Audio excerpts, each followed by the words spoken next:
back. Doesn't look like I'm back. Son of a gun. Right. Reload my page here. Ah, unbelievable. Had a stream earlier and nobody dropped off. Yep. 6 minutes into that stream that happened. Wow. This says I'm live, but I don't see myself live. Interestingly enough. Ah, very frustrating. Hopefully folks will get back. Sorry about that, folks. Yeah, that says I'm live, so let's see what's going on here. Why am I not getting a registration of a live here? Interesting. Right, okay. Ursula's there, Take Two's there. Okay, some folks have come back in the chat. Okay, thank you so much. Right, okay, so it looks like I am live again. Wow. Right, okay. All right, sorry about that, folks. I see some folks coming back in. What happened, William? I have no idea. I had a stream for over an hour earlier with my guest from Ghana, and we didn't get interrupted once. Yeah, it's gremlins in this works here. Sorry about that. Had like over 30 people tuned in. I know this is very frustrating for folks 6 minutes into it. Hopefully this won't happen again. Folks are coming back in now. Jump to 14. Thanks, Sloat. Good to see you back. Yes, Kyle. Red Ant's at it again. By the way, I'll be moving my PC into this studio later today to hopefully avoid this nonsense ever happening again. Yeah, Houston, we have a problem. We dropped off there. Sorry about that, folks. My apologies. Incredibly annoying. Anyway, so welcome back. What I was telling about before we got disconnected there, it's almost like a telephone 50 years ago or a mobile connection back in the 90s. But I was talking about the pilots or the crew for this mission, Bob Behnken and his teammate there, Doug Hurley. Both of them have been astronauts and joined NASA in 2000, and they've had a long history with NASA now, 20 years. So Behnken's role in this is Joint Operations Commander. He'll be responsible for the docking and the undocking with the International Space Station. Once an astronauts get in there, I'm not so sure how long it's going to take now, but it was set up that it would take a total of 19 hours in order to reach the International Space Station when they were supposed to launch the other day. Of course, that depends on where the space station is. I would imagine it's still 19 hours once they get up and travel in the opposite direction to dock with the International Space Station. Not a simple task, ladies and gentlemen. It's not like pulling in and parallel parking here on Earth. Bear in mind that the International Space Station itself is moving at thousands of miles per hour in geosynchronous orbit around the world, traveling at the same speed as the planet as it spins on its axis. So you have to get into space and catch up to it and make sure you're traveling at the same speed. Otherwise, you can't parallel park with the Dragon, the Crew Dragon capsule once they get into space. Hey, bite your ankles, Lone Wolf. You did not miss the launch. Ladies and gentlemen, we are now 6 minus 22. We are about 18 minutes away from launch, T minus 18 and counting. In the upper quadrant of the screen, you should see the Falcon 9 rocket there preparing for launch. As of now, the weather is looking pretty darn good, and we are a go for launch at this time. And we're looking forward to this, just a short distance off here, ladies and gentlemen, as we move forward. Right, so if anyone's got any questions here, feel free to share your questions, and I'll do my best to answer them if possible. Remember, NASA was organized in July of 1958, and it was set up to handle the civilian aspects of space for the United States government. That's right. So the two crew members, Bob Behnken and Doug Hurley, as I mentioned, have been astronauts for now 20 years with NASA. That's an entire career in the military, 20 years. They both were military test pilots and have come over from that. So Behnken's mission is, his primary task on this Demo-2 mission is to dock and undock from the International Space Station. While that may not sound like a lot, as I said, it's not exactly parallel parking. It's quite a difficult task, and one reason why there's more than one crew member. And on the other half of this mission, we have Doug Hurley, who's 53 years of age. Doug comes from, his hometown is Appalachian, New York, and he is the spacecraft commander for the Demo-2 mission. He'll be responsible for tracking events on the launch and also for landing and the recovery operations when the Crew Dragon capsule comes back to Earth. Kyle says, how's it? Oh, you guys are talking in the chat amongst yourself. Excellent. Okay. Good to see that you guys are doing that. Anyway, so yeah, welcome once again. We are now just 15 minutes from launch, ladies and gentlemen. Afternoon there, Beth. Good to see you. Yeah, we're just 15 minutes away from the launch of the SpaceX/NASA Falcon 9 Demo-2 mission to the International Space Station. the first manned space launch from the United States soil since 2011, the end of the shuttle program. The space shuttle program was retired in 2011, and the remaining shuttlecraft were distributed amongst museums and other sites by NASA. So we have had no space launch vehicle for manned space flight since then. The United States has been wholly dependent on Russian cooperation, and we've been launching all of our astronauts into space since 2011 from Kazakhstan on rockets provided by the Russians. But once again, thanks to public-private venture, here we are about to launch U.S. spacecraft or U.S. astronauts into space once again.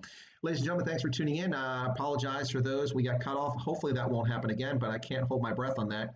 I'm really hoping we at least get through the launch and these guys get into orbit before we get cut again. But my apologies to that. Just so everyone knows, I will be bringing my personal computer, which is much more powerful, into the studio later today, and hopefully that will eliminate this occasional break in the transmission. Anyway, so that will be coming up a little bit later today. Let's check in very quickly here with NASA and see what's happening.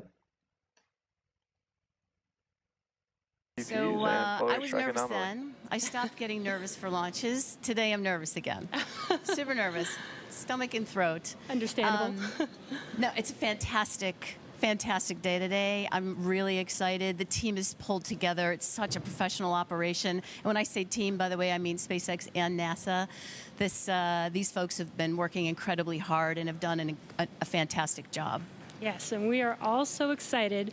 And we know that you have to get back inside of mission control, but is there anything that you wanted to say before liftoff to NASA and SpaceX? Well, I want to thank NASA, of course, for their generosity and their help with getting to this place. I want to thank all the SpaceXers who have come together to make this moment in history. And I want to thank Elon for hiring me.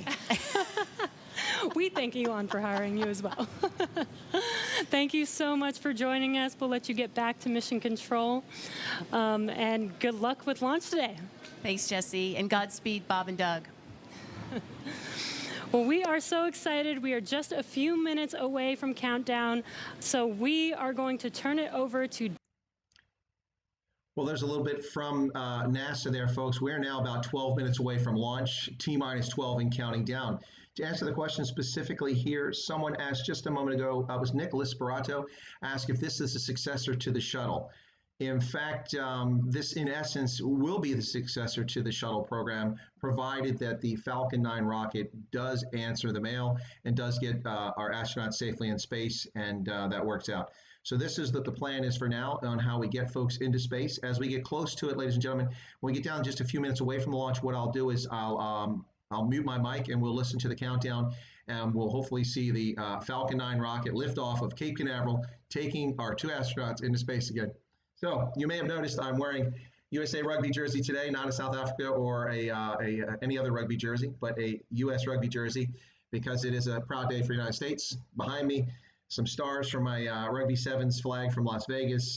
It's the closest thing I have to represent space. I think it's a proud day for America. I'm kind of choked up and excited. Some pretty cool stuff. So here we go once again, ladies and gentlemen. We are just minutes away from the launch of the NASA/SpaceX Falcon 9 rocket carrying the Crew Dragon capsule into space to dock with the International Space Station with U.S. astronauts Bob Behnken and Doug Hurley. Behnken is 49, Hurley is 53. Behnken is from St. Anne, Missouri, and Hurley is from Appalachia, New York. Both are former military test pilots and have been with NASA for 20 years, and as it turns out, are best of friends. They attended each other's weddings, so quite interesting. Behnken with 708 hours of space time to his credit, with his last space mission having been STS-130 in February of 2010, so over a decade ago since he's been in space, when he was 39 years of age.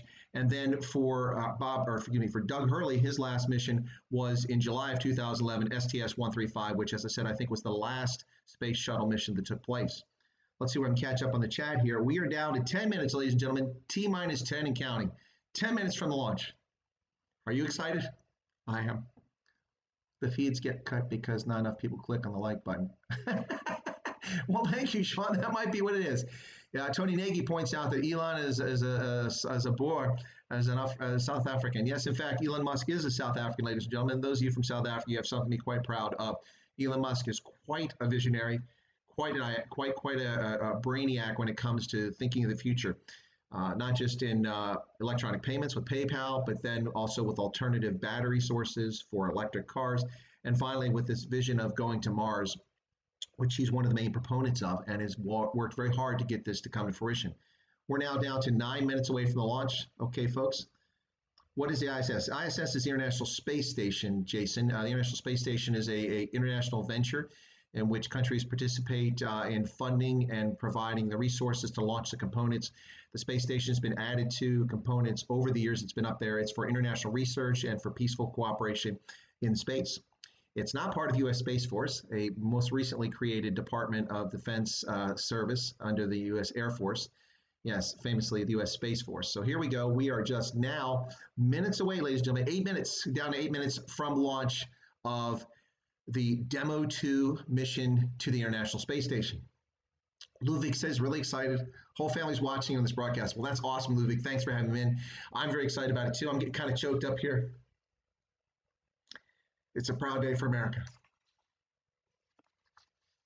I grew kind of frustrated under President Obama because he focused on shifting NASA's efforts towards unmanned space operations, because a lot of people complained that it was too costly to go to space and there was no need for us to go to space. But pioneers like Elon Musk and others, like Donald Trump for that matter, have thought that manned space flight is important and it matters to us. And here we are, about to launch again for the first time since 2011 and the retirement of the Space Shuttle program. Quite exciting. Tian says, would you, something for Elon? What could I do for Elon? Some countries go to space, others are fighting about cigarettes. Slow, thanks for that. You gave me a light moment there. Some countries are fighting for cigarettes. Absolutely true. Joe Emilio, how's it? Well, I'm getting kind of choked up here, Joe. I'm very excited as an American as we're about to see the launch take off. Ladies and gentlemen, we're down to 7 minutes now. 7 minutes. T-minus 7 and counting at Cape Canaveral as the astronauts prepare for their launch. Yes, very excited about this. Yeah, kind of choked up about it too. Sean says, amazing what South Africans are capable of when they're not shackled by the ANC. Well, that's true. And unfortunately for South Africa, Elon Musk had to travel to the United States to make his dreams become reality in a way that really satisfied his goals. Now, aside from his little zolling or weed-toking on a radio program and a few other minor things I disagree with when it comes to Elon Musk, I'd say the man is quite a visionary, quite impressive. Yeah, thanks, Tony, with the thumbs up for Donald Trump. I agree. We wouldn't have manned space flight again were it not for Donald Trump injecting enthusiasm and vision back into the process and helping NASA out. We had shifted our focus under NASA, and we were doing unmanned things, amazing things. Don't get it wrong. I mean, the New Horizons, which long predates President Obama, but the New Horizons mission was absolutely stunning. What we discovered about Pluto redefined the field of astronomy in so many ways, especially planetary geology, what we've learned. It's quite amazing. We are down to 6 minutes now, ladies and gentlemen, 6 minutes and counting. It is exciting times, Yanni. Thanks for being on here, folks. Really glad that folks could come over. This is exciting. I'm excited. I pray that my red ants don't cut off the connection again. It's incredibly frustrating. Those of you who tuned in from the beginning of this stream, my apologies for that. Hopefully we will not get cut off, at least through the launch, and that should be in just a few minutes away. So as I mentioned, as we get down close to the last couple of minutes, I'm going to mute my microphone so we can all listen to this, and I'll increase the size of the video so we can get a good view of it. Jason says, why are they going to space? Twofold purpose of the mission, Jason. They're going to the International Space Station to conduct research and science, or to help out the space station up there, do a few things. And also, this is to proof of concept, hence the name of the mission, Demo-2. I mean, who names a mission Demo-2? Apollo 11, Mercury 5, those are real names for space missions. But Demo-2, it's because this is part of the proof of concept that SpaceX's delivery system, its rocket launch system, its software, and its capsule are capable of doing this. They've tested all this equipment without humans on it, and now we're testing it with humans in this first launch of it. So it's a proof of concept in order for two things to occur. For the U.S. to get back to the moon, which is the goal, to get back to the moon in the next 3 to 5 years, and to get to Mars by the end of the decade. That's what the desire and the goal and the hope is. That's why this mission is taking place, ladies and gentlemen.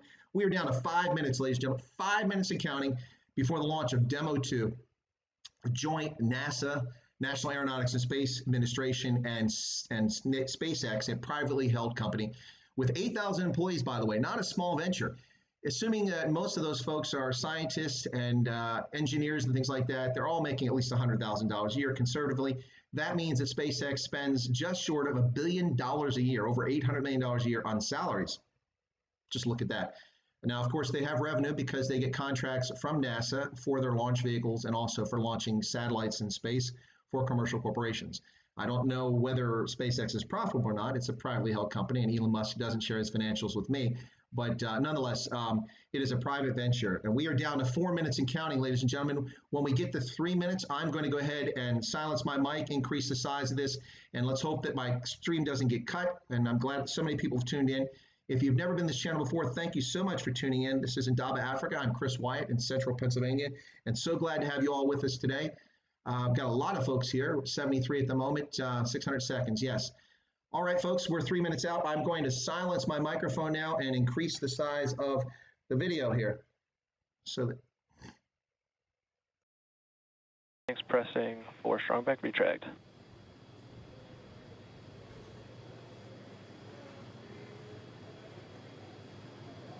We're pressurizing the Falcon 9 tanks. We're going to open the clamp arm around the second stage and begin to retract the strong back. We'll move back about 2 degrees. That'll get us to the liftoff position. At liftoff, the strong back will then recline about 45 degrees away. Started. Stage 2, RP1 bleed. Launch director called out the strong back retract has started. On the left, you'll see it go back just a couple of degrees. Stage 1, RP1 bleed.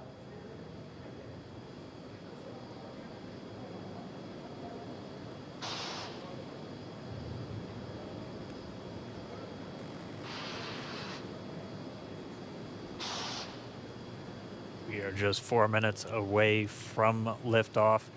Again, at this moment, Bob and Doug are really just laser focused on those displays. They have insight directly into Dragon and the Falcon 9. They're able to see where their fuel loading is at, how everything's progressing down with the count. AFTS final setup started.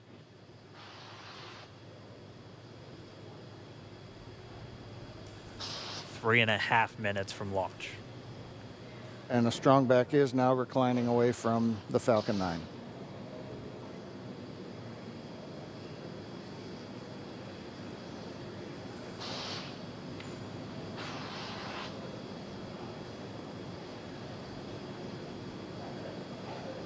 MVAC igniter purges.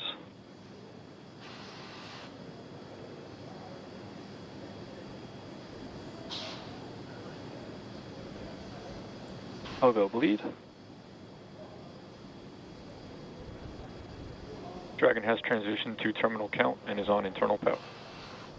Stage 1, LOX load close out. Okay, we're at T-minus 2 minutes, 42 seconds. Stage 1 LOX load is closed out. Stage 2 will continue to load for about another half a minute or so. Once we get the completion of Stage 2 LOX loading, we have to vent down the line, so you'll see another large white cloud coming off of the strongback. That'll be normal. That'll happen around transitioning to T-minus internal power. 1 minute and 40 seconds. We're going on internal power now. Just a few seconds away from the Stage 2 LOX load being complete. It's been almost 9 years since we've been in this position. A lot of work done by thousands of people to get to this point. All our eyes focused on 2 now.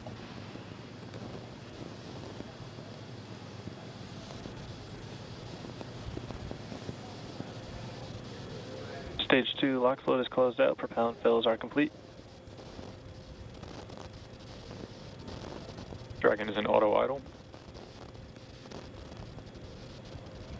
Stage 2 LOX load complete. All fuel, all oxidizer on Falcon 9. 1 minute, 34 seconds to go till launch. Ground gas closeouts is starting.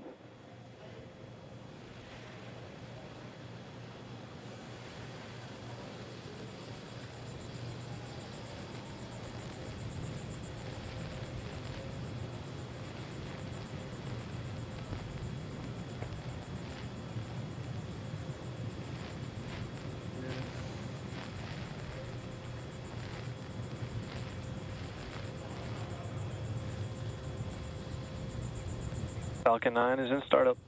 Dragon is in countdown. FTS is armed for launch. Under a minute now, the FTS, the flight termination system, has been armed. Dragon, SpaceX, go for launch. SpaceX Dragon, we're go for launch. Let's light this candle.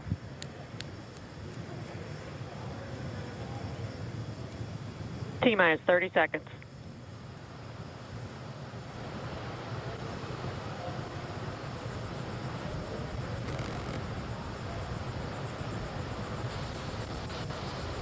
Stage 1 tanks pressing for flight. T-minus 15 Here seconds. we go, gentlemen. Ladies and gentlemen. T-minus 10, 10. 9, 8, 7, 6, 5, 4, 3, 2, 1, 0. Ignition. Liftoff of the Falcon 9 and Crew Dragon. Go NASA, go SpaceX. Godspeed, Bob and Doug. America has launched. One Alpha. And so rises a new era of American spaceflight, Stage 1 and with propulsion it is the nominal. ambitions of a new generation continuing the dream. 20 seconds into flight, stage 1 propulsion is nominal.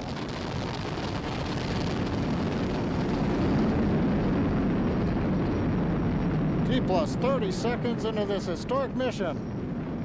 Flying crew on board Dragon and Falcon 9, and look at them go. Falcon power telemetry nominal. M1D throttle down. We're throttling down to get ready for the period of maximum dynamic pressure. We're in the throttle bucket. Reports say all systems are go.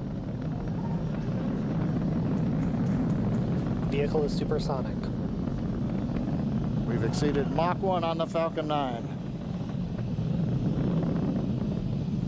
M1D throttle up. We're throttling Q. back up to full power as we're through Bravo. max Q. Copy, 1 Bravo.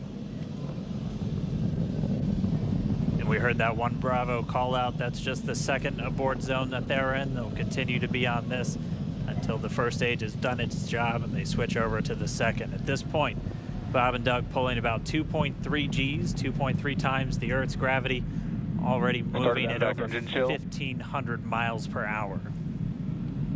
We've heard the call out for MVAC engine chill. That's getting the MVAC engine ready to light. That'll come at about 2:44 into flight. Right now, everything continuing to look good. Next major event coming up is going to be the triple. We'll have main engine cutoff of the 9 first stage engines, stage separation, and then ignition of the second stage engine to continue to carry astronauts into orbit. Coming up in about 20 seconds. M1D throttle down.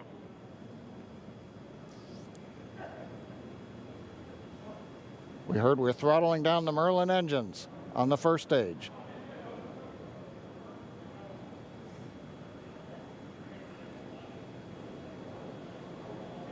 And we have Miko. Miko. 2 Alpha. Falcon stage separation confirmed. Copy, 2 Alpha. MVAC ignition.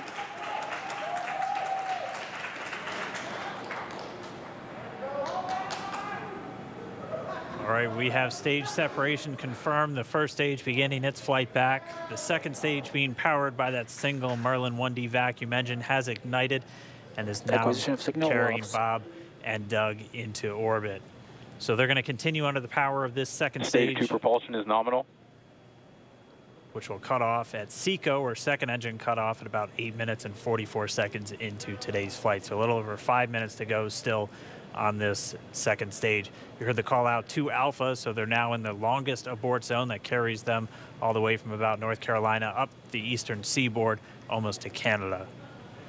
Things looking good though, getting good call outs, nominal propulsion on that second stage. Bob and Doug continuing to make their way into orbit.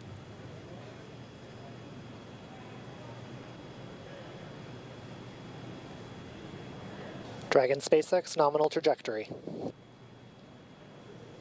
Acquisition of signal in Bermuda. SpaceX Dragon nominal trajectory.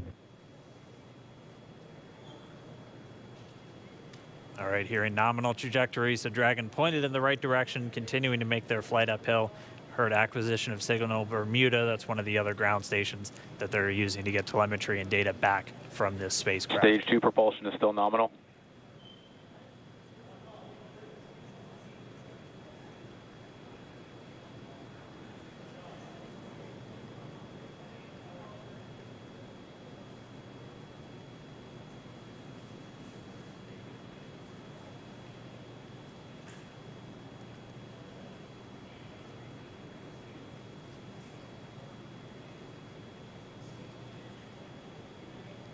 A little over 4 minutes, 40 seconds into the flight. Bob and Doug flying at more than 5,600 miles Dragon per hour. SpaceX nominal trajectory. Already almost 200 miles downrange from the Kennedy Space Center. Nominal trajectory continuing.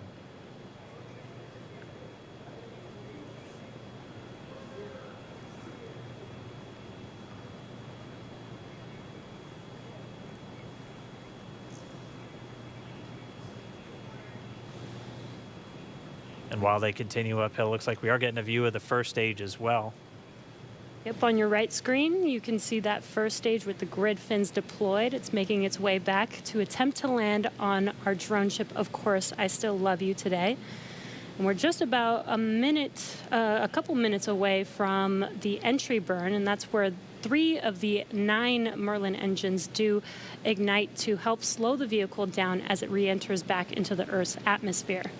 And then after the entry burn will be the landing burn, which is just a single engine Dragon SpaceX nominal trajectory.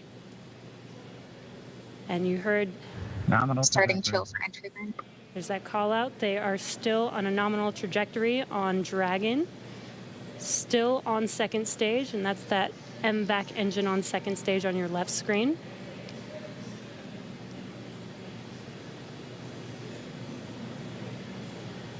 Again, on your right screen is that first stage booster coming back towards our drone ship, Of Course, I Still Love You. We're about a minute away from entry burn.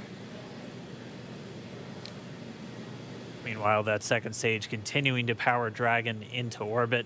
Again, if you're keeping an eye on that timer, that's going to continue to burn until 8 minutes and 44 seconds into flight. So a little over 2 minutes from now, we'll hear the call out SECO.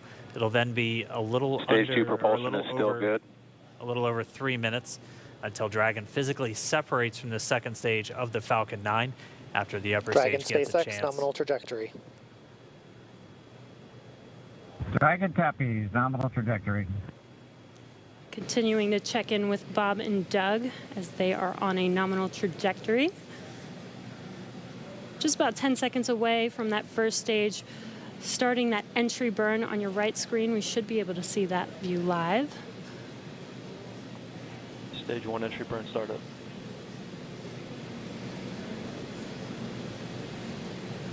And there is that entry burn beginning. This burn lasts about 36 seconds long. Stage 2 FTS is saved.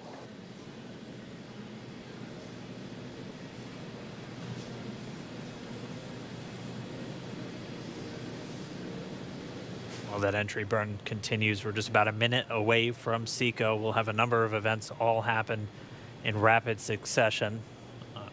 It'll be the second engine cutoff. Stage 1 we'll entry be burn looking for shutdown. that stage 1 landing burn shortly after. Yeah, actually, just within a few seconds of each other. It's such a cool view on your left screen, seeing Bob and Doug on Dragon. Right now, you can see the displays that they are seeing right now themselves. Terminal guidance. MVAC throttle step. We are coming up 25 seconds or so away from SECO, or second engine cutoff. This is also the point where Bob and Doug are experiencing their highest G-force. We're seeing the counter tick up to right about Stage 1 1.8. transonic. Copy, Shannon. You heard Shannon, so that just means they're in their final abort zones. If they were to abort at this point, it would either be an abort to orbit or to land off the coast of Ireland. Standing by for second Stage 1 landing cutoff startup. confirmation. MVAC throttle step. MVAC shutdown. Stage 1 landing layer. Confirmation of SECO's second engine cutoff. Now we are waiting for our first stage to make its way to our drone ship. Of course, I still love you. Dragon SpaceX nominal orbital insertion. Didn't get confirmation. Nominal Dragon orbital copy. insertion. Nominal orbital insertion. And what you're seeing on your screen is a live view of our drone ship, where our first stage will be coming down. Looks like we lost that live view, but we'll wait for confirmation of that landing shortly here. Falcon 9 first stage is successfully landed. And there you can see on your screen, Falcon 9 has landed. This is the first Falcon 9 to carry humans to orbit, so very exciting for us. And as you can see on your right screen, Bob and Doug are still making their way to their targeted orbit. M1D to recovery 1.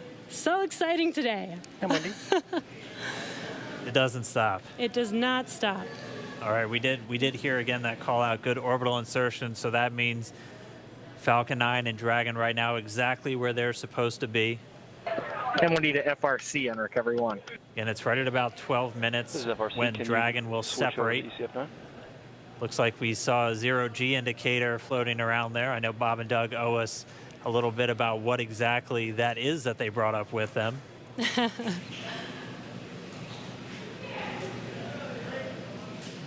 And before separation, before Dragon initiates separation from the second stage, they do make sure to they do ensure that the vehicle is not spinning and it is in good condition before we separate. That's right, the upper stage does small attitude maneuver using some cold gas thrusters built into the rocket body itself. Exactly, so we do expect that separation to occur in about a minute from now, but they do wait until they have full confirmation that it is ready to separate. Such cool views. I cannot get over this view that we are seeing right now. Bob and Doug on the right screen, inside of Crew Dragon, out in space. Yeah, already 200 kilometers over planet Earth, or a little over 124 miles, traveling in excess of 2,700 meters. 27,000 meters per second, or about 16,000 miles per hour.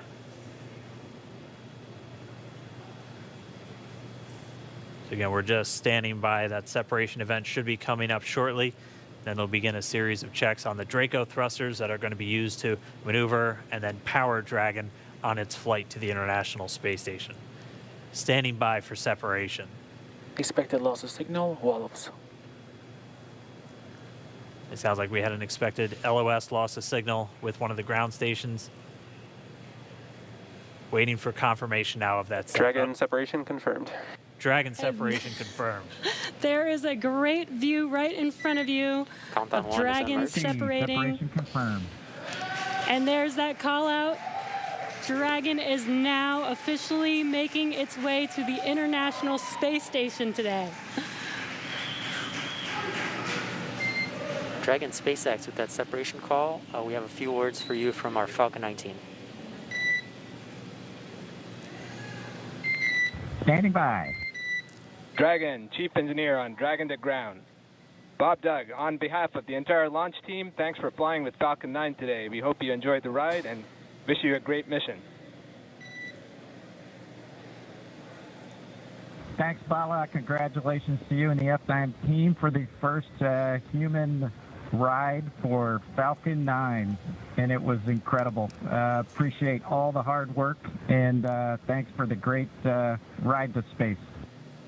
Copy all. Oh, and Mike, proud of you guys and the rest of the team. Thank you so much for what you've done for us today, putting America back into low Earth orbit from the Florida coast. Copy all. Good luck. Godspeed.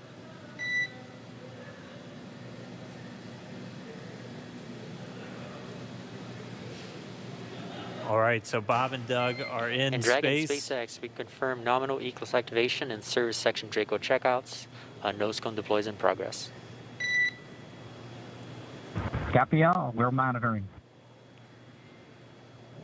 The Corps here in Hawthorne giving the crew a heads up that we have confirmation the nose cone is deploying. So again, that nose cone is going to open up a little bit more than 90 degrees, goes up to about, I think, 105 degrees, and that's going to expose the actual docking ring and the hatch that they're going to be going through once they attach to the International Space Station, and also 4 of those Draco thrusters, we call them the forward bulkhead thrusters, that are going to be used for these major phase burns or firings of those thrusters to actually raise their orbit gradually over the coming hours.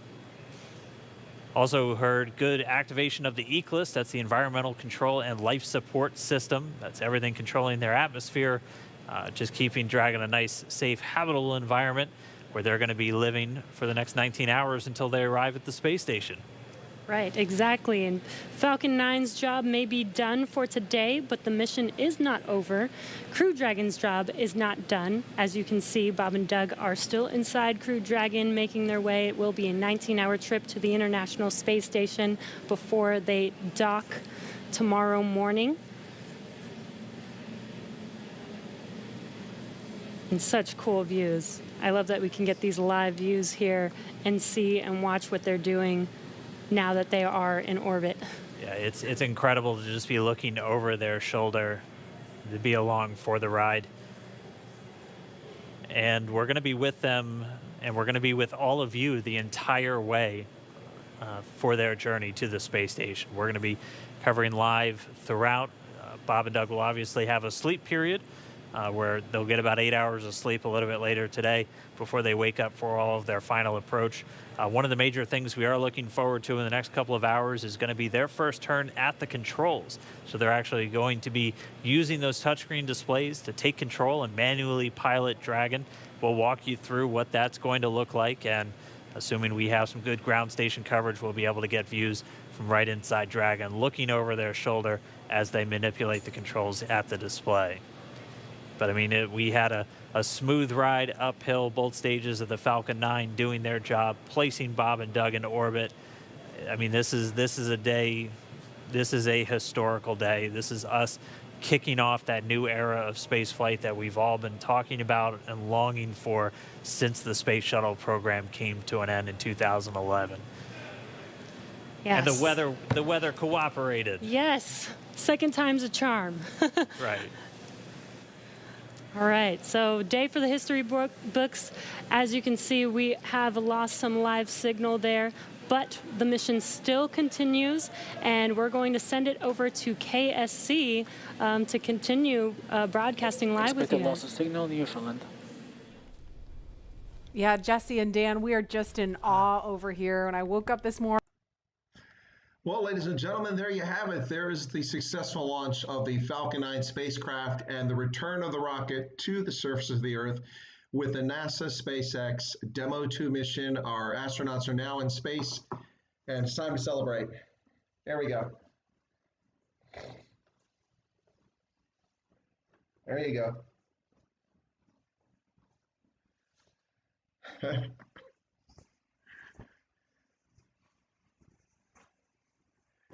So anyway, there we have it. Well, thank you all for tuning in. I appreciate you coming out and checking out the stream with me today. We're going to leave it on there, and I'll keep it up. We'll go back to it periodically if folks want to stay with the stream. But I'd really like to thank everybody for tuning in. This has been a magical moment. Sorry. I gotta choke it up. It's been a long time. As a kid, I thought we'd be on the moon by now and have a moon base, and we haven't got there yet. But the proud moment for the world, proud moment for America, especially in the midst of all that's been happening in the last 48, 96 hours here in the U.S. Very proud that NASA and folks have done this good stuff.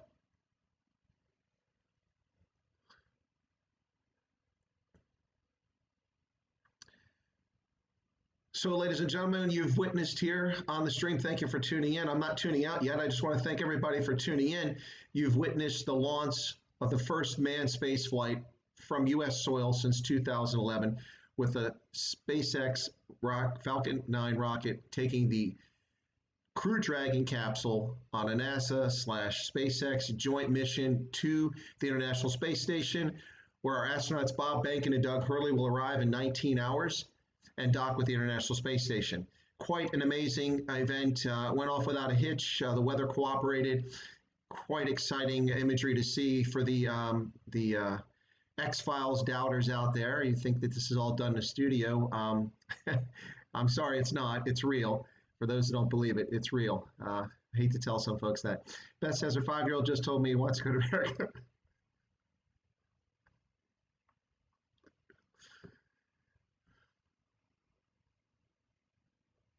Sorry, I get choked up when it comes to my country. I really do. Not just this. That's why I served in uniform for 36 and a half years. This is a unique place where anybody can become anything. It really is. And so I'm really glad you guys could tune in. Let's look at Joe, USA, USA, like we're at a hockey or a soccer game, something like that. No, everyone's thanking me. Hey, thank you all for tuning in. I really enjoyed you guys coming in here, commentary. I hope that you enjoy this exciting moment for the human species, exciting moment for the United States especially. We should all thank NASA, Donald Trump, Elon Musk, people with visions, people who look to the future and focus on what's going to happen in the future and not simply think of the past. Ladies and gentlemen, 15, 20, 30 years from today, whether you like Donald Trump or not, whether you think he's the best president since sliced bread, or you think the guy's a cad and a bore, people will look back and say, the man had a vision, he was smart, he created a U.S. Space Force, which looks out for the interests of the United States, its friends, partners, and allies when it comes to the extraterrestrial domain. And that will be exciting. But in the meantime, we have a launch. We have the Crew Dragon capsule on its way now to link up with the International Space Station less than 19 hours from now. And they will link up, and Bob Behnken will do the docking with the space station. NASA will continue to provide coverage of that. But I just want to thank everybody for tuning in. This has been a truly inspirational event. So glad that it kicked off. So glad that we were able to get the stream through without it getting disconnected all the time. And I apologize to folks who came in early. That's one reason why I went early, just in case the red ants were waiting for me to sabotage America and Elon Musk and SpaceX's bright moment. So that's why I did it. Kyle says it must be such a good feeling to have such absolute pride in your country.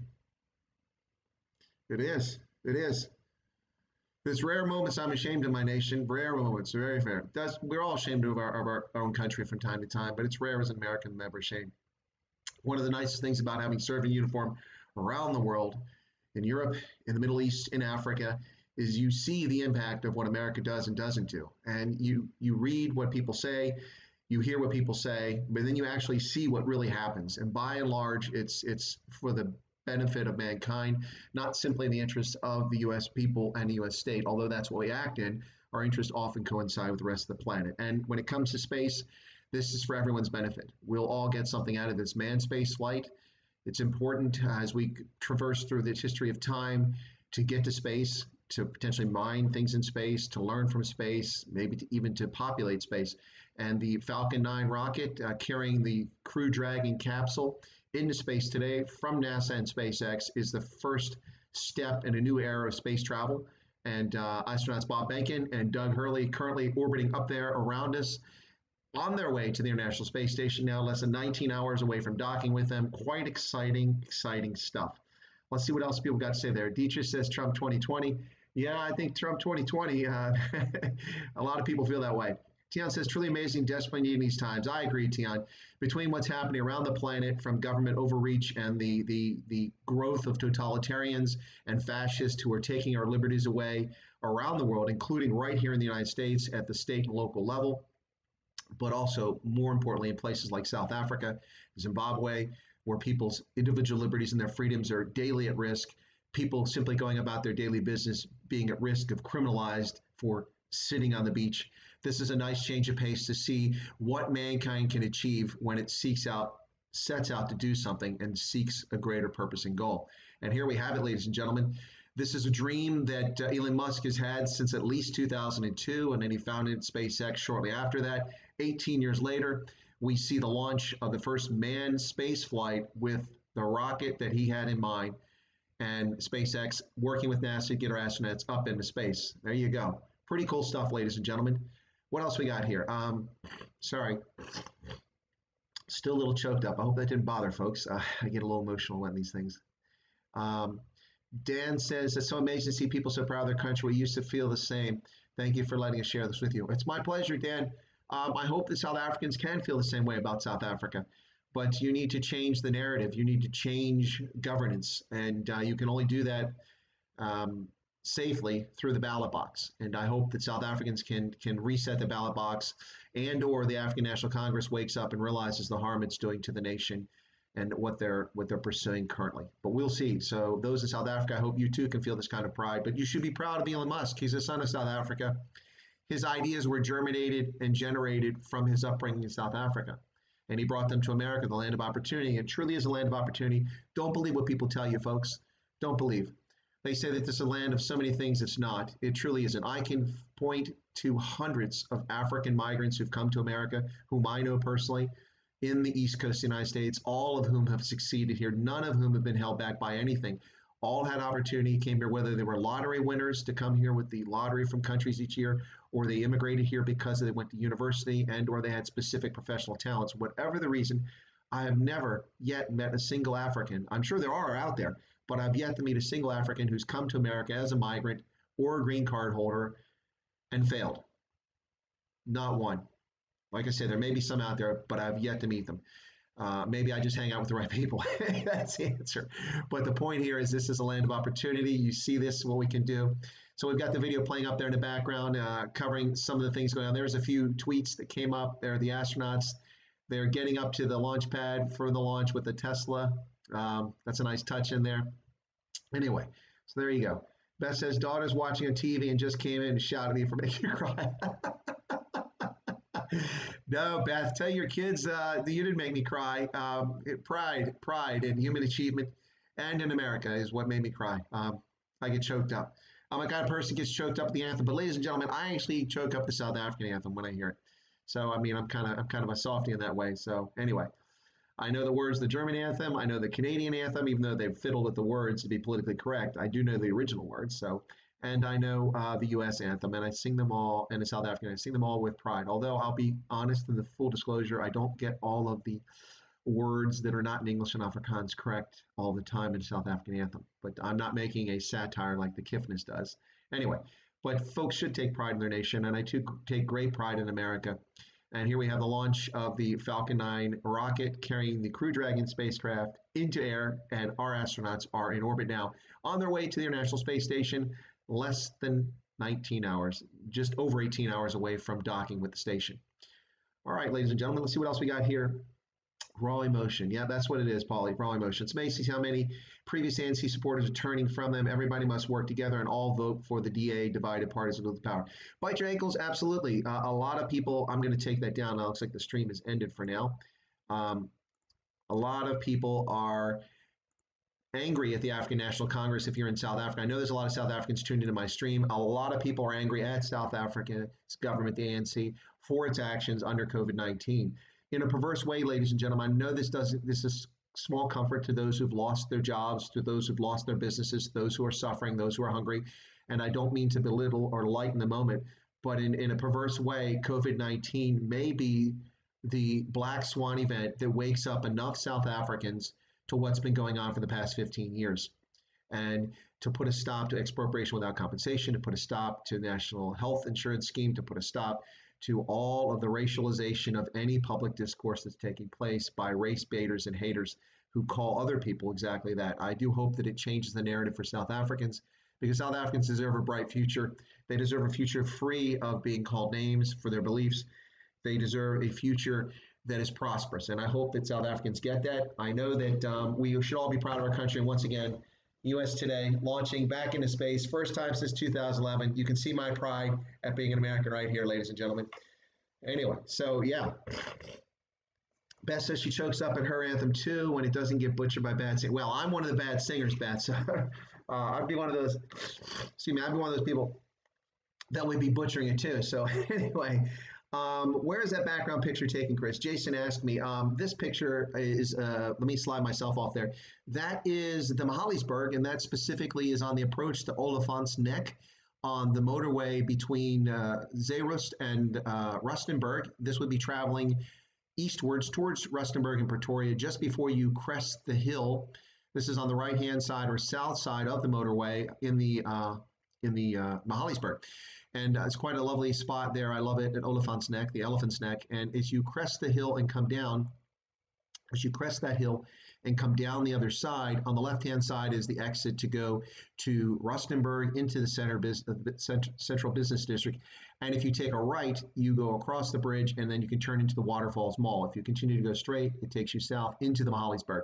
That's what that is. That's Oliphant's, just before Oliphant's Neck there. It's quite a beautiful spot for those who've never been there in South Africa. A lovely place. I put it up there because it's a photo I took just a couple years ago on a trip coming back from Gaborone, headed back to Pretoria.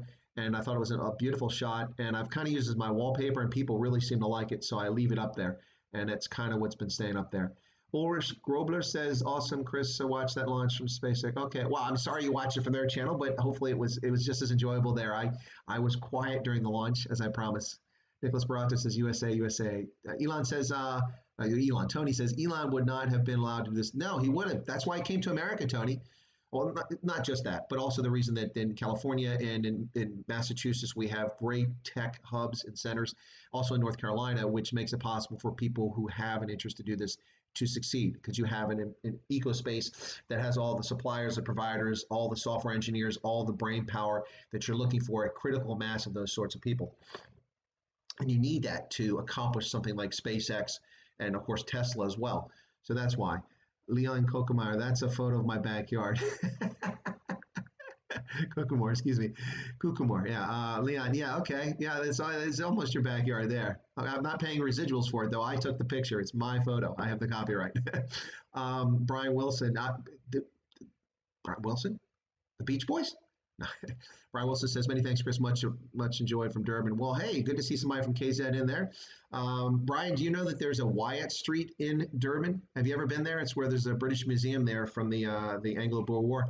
It's a very small street. It's only about, I think, 200 meters long, but it's Wyatt Street, or Wyatt Vic, I think it's called, or Weg. Anyway, yeah, it's named after a British officer who served in the Anglo-Boer War. And I'm probably a relation of mine, but I have no idea how closely related, probably far back. Indy says that with SA, Elon would have been too white to be hired and use his ideas. Best he moved to a country that gives opportunities at all. Yeah, it's a shame when people have to leave their homeland because they can't do things. Herman Engelbrecht says, Chris, thank you for shining some light in South Africa. You made a new friend today. Well, thank you, Herman. It's my pleasure. I hope that you subscribe to the channel and check out my content. I cover South Africa extensively, and I like to think I do it objectively. Some people disagree with that. That's fine. People can disagree. I try to be objective in my viewpoints in South Africa, which gets me called all kinds of things by both left and right. But anyway, hey, if you're talking, you're probably going to anger somebody. Slit says, I've only been that proud of South Africa when we compete in sport. Well, like in rugby. Tell me about it. Joe says, South Africa's amazing people and culture. It's just the leaders of the evil. Yeah, and not all the leaders, Joe. There are some talented leaders who mean well, but it's just a question of getting the right ones in charge. Hank says, now I have to show the kids the Neil Armstrong step. Yeah, you need to, Hank. Absolutely. Space is amazing.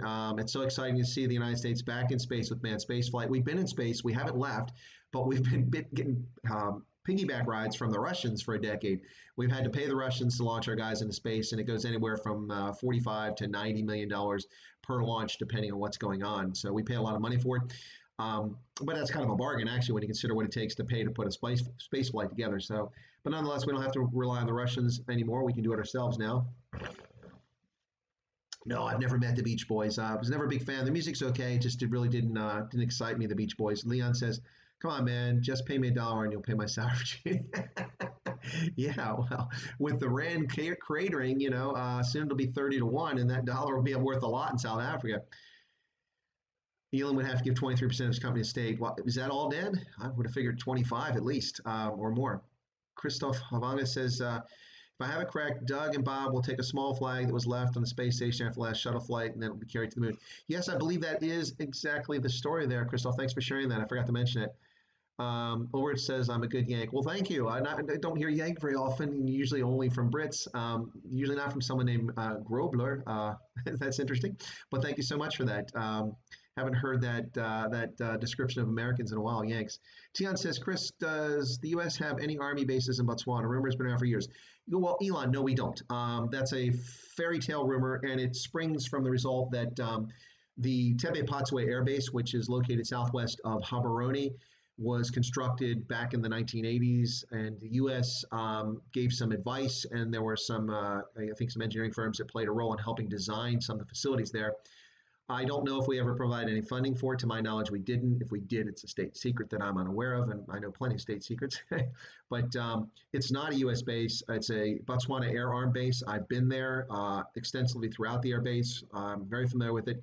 And I've also I've seen other countries there who go to do training and assistance with the Botswana Air Arm, as well as my own country, the Canadians, South Africans I've seen there. It's not a U.S. base. We don't have a base. The only base we have in Africa, legitimate base, is in Djibouti. There is an air base for drones located in Niger, which we built for the Nigerian Armed Forces, the FAN, Force Armée Nigérienne.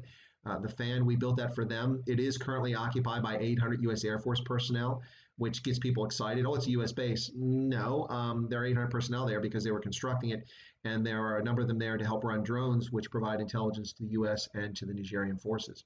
But it is a Nigerian base, and when we leave, it will be their base, and they're also using it. So it's not as if it's our base. We also borrow space on a Kenyan base in Mombasa, or not Mombasa, in Kenya. There's a base that the Kenyan Special Forces use, and our forces train with them periodically, and they go in there, and that's a base that was recently attacked by Al-Shabaab, and when they attacked it, people said it was U.S. based. No, we're pouring money in there, several $1 million over the next 5 fiscal years to improve security for whenever our troops go in there. They'll be safer and better protected, as well as the Kenyan forces.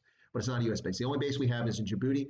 That's Camp Lemonnier. We leased that in 2002 after 9/11 from Djibouti, and have maintained an operational military base with combat assets on the ground there ever since.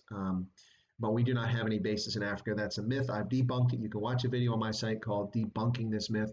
I'm really not my subscribers, my audience here. I'm really tired of debunking this nonsense from these people who run around on these sites, and they get airtime on mainstream media and from mainstream publications that give them time to spew nonsense, taking little pieces of information, linking together that there's some great conspiracy here. 6,500 U.S. troops in Africa. Utter nonsense.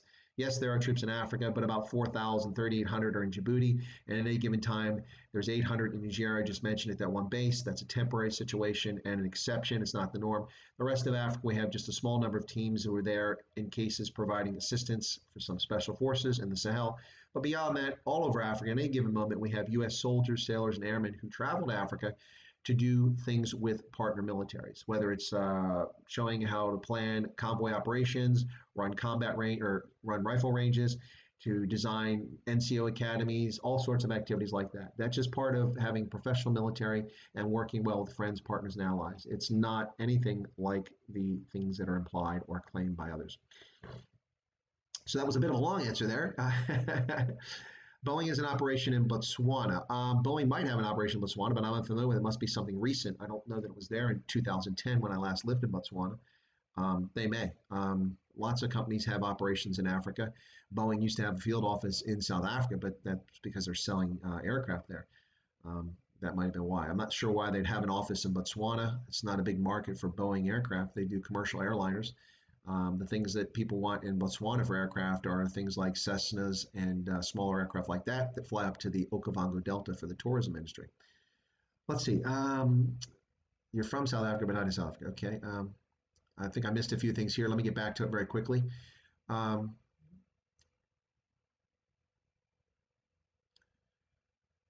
Okay, so Pete Button says, I look forward to your views on the developments taking place in South Africa. Well, Pete, I've got lots of comments on that, lots of videos. You can look under my South Africa, the Boca list, under my playlist, and you'll find a whole bunch of videos on South Africa. Feel free to thumb through them.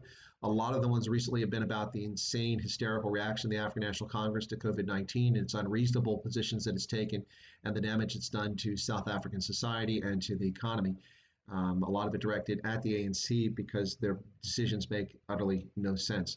But I do have others on there, and there will be more promoting South Africa videos coming up as I have time. Teacher says, I look at mountains like this straight out of my stope here in Hermanus. Hermanus is nice. Hey, what's going on with the whales? I heard the whales aren't showing up in Hermanus anymore. Did someone scare them away, or something happened? Or maybe it's the dolphins. Anyway, Lezon says, most of us are proud of our country, but utterly ashamed of our government. I got you, Lezon. Paulie, while it takes them 19 hours to get out of space station, we on Earth will be able to see the Falcon if the sky's clear at night. Well, the Falcon is the rocket that just landed back on Earth. That's the Falcon. Are you talking about the Crew Falcon, the Crew Dragon, the capsule? I don't know if we'll be able to see the capsule. It's pretty small. I don't know. Christo says if SpaceX or Tesla were in South Africa, they would have been forced BBB. Indeed. Yeah. What a rush. Watch it. Freddie, thank you. It was a rush, man. So exciting. I'm sorry I got choked up and had the tears for folks. Anyway, let's see what else. Bite Your Ankles. Botswana is a massive success story of how well a government can create harmony between races. Well, absolutely, Bite Your Ankles. I will agree with that. A lot of people talk about Botswana from a standpoint there's low corruption and it's an effective and efficient government. Those are largely true statements, but they're not perfect stories, and I happily discuss those when I talk about Botswana. But when it comes to racial harmony, yeah, white people, black people, Bushmen, people don't care about your skin color and your race, by and large. There'll always be some idiots that care about this stuff, but in Botswana, no. No. There are a lot of reasons for it, but not the least of which is the first president was married to a white Englishwoman. Ruth Williams was married to Sir Seretse Khama, and they have mixed race kids, one of them being Ian Khama, who later became the commander of the Botswana Defense Force, and then the president of the republic. And so all of that's played a role in helping get rid of that nonsense. Plus, there was never any system of apartheid imposed in Botswana, and the traditional system of the chiefs, the Dikosi in Botswana, was in place. And while it doesn't carry the same legal weight that it would have when it was Bechuanaland, that system still exists today, and people go to local chiefs to discuss disputes and resolve them. But you can take things to court as well. So the legal system is on top, but a traditional system exists for those who are part of it, which is much of the population of Botswana. So all of those things combined to create an environment in which people don't really care that much about race. And it's very refreshing to see. It's a stark contrast if you're in Gaborone and you go to a Primi Piatti, which is closed now, by the way, it's not open anymore, but you go to a Roman's Pizza. So you go to Roman's Pizza in Botswana, and then you go to Roman's Pizza in Johannesburg. And if you're a white woman with a black man or a white man with a black woman, and you go to those two places and see the reaction or the behavior of people, it's markedly different. South Africa may get there one day, but they're not going to get there at the current rate with the way that everything in the public sphere is being racialized by the EFF and the ANC. That nonsense needs to stop, and people need to be addressed for the content of their character, not the color of their skin. That was the whole idea about ending apartheid, and somehow we've come full circle, and we've got people espousing exactly the same thing, but from a different angle, and it's all wrong. So hopefully that will change. Let's see. Kyle says, I love to take a slow cruise to the garden route, especially. Yeah. 120 kilometers. These guys were going at 27,000 kilometers per hour into space. Take that, Formula One. That was pretty amazing, wasn't it? Something else. All right. So your wife is, okay, stuck in lockdown. Okay. Yanni says, Lizan. Oh, I was talking to Lizan, sorry. Boeing has an operation in Botswana. Username says that. What is the operation? That's why someone said it. Please share with me what they're doing in Botswana. Is it a sales office? Are they doing research? There's no aviation industry in Botswana other than flight operations. There's no development of aircraft. There's no aircraft building. There's no aircraft design. All of that's in South Africa. So I don't understand why Boeing would be in Botswana. Christoph says, sorry, you guys are talking to each other. Nina Nell. Hi, Nina. I'm so glad someone introduced me to your channel. Definitely subscribe. Well, thank you so much, Nina. I'm so glad that you found the channel. Please share it with your friends, your family, your foes. I always ask people to share this with your foes. If there's somebody you don't like, maybe you want to trigger them, share my channel. And hopefully people will enjoy it. So that's perfectly fine. I'm happy to share it. I like varying opinions and views. It really makes for a healthy discourse. And I cover all of Africa. It's not just South Africa, ladies and gentlemen, but I have a large South Africa following now, and so I devote a lot of time to South Africa. But we can talk about anything. Earlier today on my stream, if you look it up, you'll find Komi Klue, a Ghanaian-American economist and banker, was on my channel for a live stream this afternoon in South Africa, in Gaborone, in Botswana, South Africa. But 11 o'clock Eastern Standard today, 5 p.m. in Gaborone, in Johannesburg, I had Komi Klue on. We talked about African debt. And we talked about all the narratives out there about what's going on with debt, what matters, what's an issue. And it was a very refreshing discussion. So you're welcome to take a look at it and watch that on my past live streams. It's Komi Klue. I'll be having Komi back on later. We know each other. We're colleagues. I've known him since I was still serving on active duty in the Army. And for those who are just tuning in, have never been to the channel before, which it looks like Nina is new to the channel, I'm Chris Wyatt. I'm a retired U.S. Army colonel with 36 and a half years service, 34 of those on active duty. the other two when I was at university finishing my degree. I retired from the Army in October 2019, not because I was tired, but because you can only stay so long by law. Now, yes, I know I look like Pete Retief or Paul Kruger here, or Father Christmas, depending on what your persuasion is. But that's a recent development. Trust me, I'm usually clean shaven and I don't have these long locks that I have going here. This is a consequence of COVID, but it was also had a purpose. That purpose has been served, but it's kind of my silent civic protest against COVID-19 is leaving the beard there. It's kind of bushy, actually. Anyway, but retired from the Army. I was an intelligence officer. I worked at the tactical, the operational, and the strategic levels of intelligence, from unit level all the way to the national level. Worked at the National Security Agency, the Defense Intelligence Agency. I taught at Iowa State University for a couple of years for undergraduates. My last assignment in the Army was the Director of African Studies at the U.S. Army War College, which is a postgraduate institution that awards a master's degree, one I'm also a graduate of. And I worked at the U.S. Africa Command, and then in Africa, I've been stationed in Tunisia, Liberia, Botswana, Malawi, Niger, Mauritania, Uganda, and Ethiopia. Those are the countries where I've lived in Africa over the past few decades. And I've also worked in nearly 40 of the countries in Africa for short-term assignments, things like I was describing a few minutes ago, where people go into a country for training or conferences. Yeah, so I've spent a lot of time in Africa. Of course, Gulf War, Iraq, Saudi Arabia, Kuwait, and then the Balkans, Bosnia, and Croatia, and also involved in the Kosovo campaign. And then served as a young soldier during the Cold War, 3 tours in Germany, and a tour in Italy as well. So been all over the world, seen some interesting things, been involved in a lot of things, HIV programs in Africa, tuberculosis, malaria programs, Ebola research program in Uganda, development, building schools, clinics, overseeing the rebuilding of the armed forces of Liberia, redesigning the intelligence infrastructure for the Botswana Defense Force. Kind of cool stuff, really cool. People ask me why I served so long. It's because I got to do neat stuff. I mean, very influential and impactful things. And from someone who came from not much in the way of wealth or prosperity, it was kind of exciting to be able to do that. America is truly a land of opportunity. And fortunately for me, our military, for much of my career, was a meritocracy, where if you were good at your affectation, you could get rewarded for it and step up and do something else. And so really enjoyed my period of service and for my country and for the world. And that's kind of why I did it for a long time. So I hope I didn't bore you guys. That wasn't a commercial. I was just introducing myself to some of the new folks on the channel, so you know a little bit more about me and where I'm coming from. Let me catch up on the chat here. So let's see. The whales are on a stay away from their strike. Okay. Yeah, I've seen the whales in Hermanus, Christoph. It's really cool. Also, the jackass penguins, or emperor penguins, which one they are, that are at Simonstown. They're kind of cool. I really enjoyed seeing those guys. What did Joe say that couldn't have said it better? Joe says, don't apologize for being proud of your country. Your tears show how much you love USA. There's nothing wrong with that. Well, thank you, Joe. I appreciate that.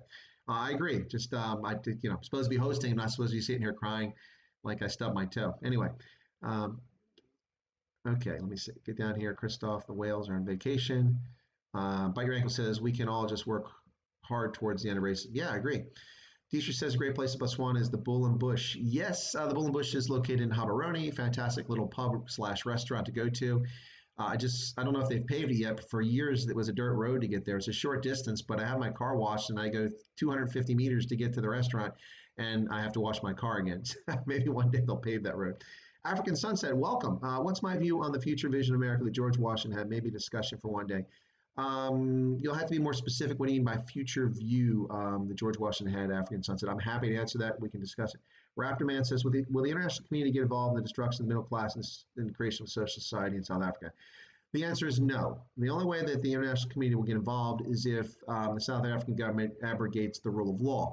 Now, they didn't do it in Zimbabwe, even though they abrogated the rule of law, because the consequences for the world were not catastrophic. The consequences for the world with an implosion in South Africa would be significant for a number of reasons, and so it would get the world's attention. I will tell you that the moment the South African government makes expropriation without compensation a approved and enforced constitutional amendment, their trade agreements with the United States will be torn up that moment, because our Africa Growth and Opportunity Act, which gives South Africa duty-free access to the American economy, only is possible if South Africa adheres to the rule of law and property rights and supports property rights. By passing expropriation without compensation, they will have shown that they don't respect property rights, and as a consequence will not be able to trade with the United States without without tariffs, and likely not only the imposition of tariffs that other countries normally have to pay, but punitive tariffs will probably come into effect as well. Now, people may say, well, so what? Well, it's over $3 billion a year in economic trade for South Africa, and it could be a lot more if it wasn't for BEE. But yeah, so there would be a consequence for South Africa immediately, regardless of whoever the president is. That's the law. So it doesn't matter if it's Trump, if it's Sleepy Joe Biden who's president, or someone else. The moment that South Africa violates the intent and the law of the Africa Growth and Opportunity Act, they will be cut out of that trade, and it will have a major impact. I don't know that the ANC cares about that, but I'm just telling you that's the first tangible consequence. Beyond that, everything hinges on who the president is, who's representing which country at the Security Council of the UN and the European Union, and so forth. We'll see. I wouldn't count on the world saving South Africa, ladies and gentlemen. You have to save yourselves if you're South African through the ballot box, preferably in 2021, by voting for an opposition party, whether it's the DA, the Inkatha Freedom Party, the Freedom Front Plus, UDM, take your pick.